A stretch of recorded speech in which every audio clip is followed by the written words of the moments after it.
Be be زینب فرماتی ہے زندان شام میں جب غسالہ اس بچی کو غسل دینے لگی نا تو کہا اس کی پیٹھ پہ کالے نشان دیکھے ڈر گئی. کہا اس بچی کی ماں کہاں ہے؟ یتیمہ بچی، ماں کہاں آگے بڑھتی ہے؟ بی بی زینب نے کہا میری بچی ہے. کہا بی بی یہ بتا اس بچی کو کوئی بیماری تھی؟ کہا کیوں؟ کہا اس کی پیٹھ پہ اتنے کالے نشان کیوں ہیں؟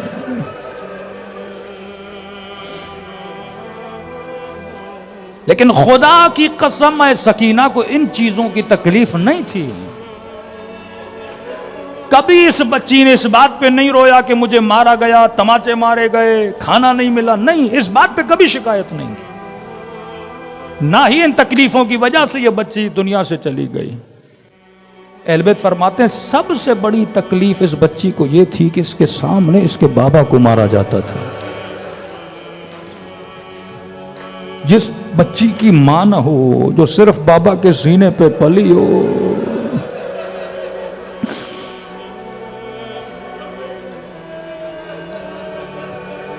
یہ روایت میں نے آج پڑھی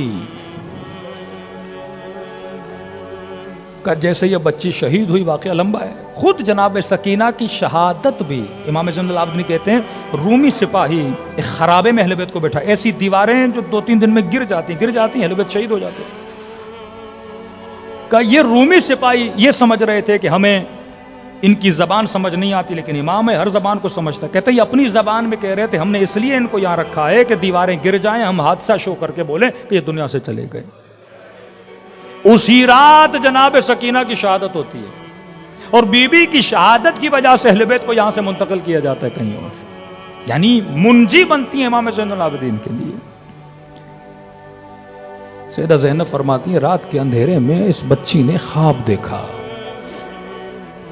خواب میں دیکھتی ہیں کہ بابا آئے ہیں اسی طرح جس طرح گھر میں سینے پہ سلاتے تھے. سکینہ کو سینے پہ سلایا ہے. اب یہ خواب دیکھ کے نیند سے اٹھتی ہیں، جیسے اٹھتی ہیں تو پھر کہتی ہیں میرا بابا کہاں ہے، میرا بابا کہاں ہے. کہتی اتنا روئیں کہ اشقیاء کی نیندیں خراب ہو گئیں. اس لئی نے کہا یہ بچی کیوں رو رہی ہے؟ کہ بابا کو یاد کر رہی ہے. کہ ایک کام کر، بابا کا سر بھیج تاکہ ہمیشہ کے لیے چپ ہو جائے. اتنے نزدیک سے سکینہ نے بابا کا سر پہلے نہیں دیکھا تھا.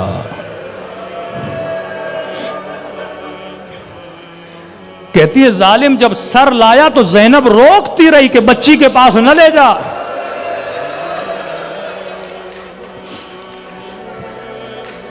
دو روایتیں، ایک روایت سر دیکھا، بچی نے ایک لفظ نہیں بولا، اسی چپی میں دنیا سے چلی گئی. دوسری روایت یہ ہے کہ سر کو سینے سے لگایا، 2-3 بین کیے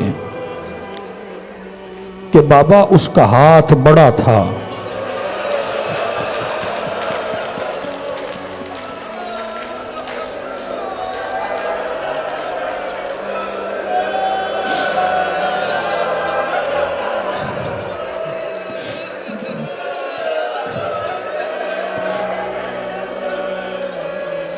میرا رخسار چھوٹا تھا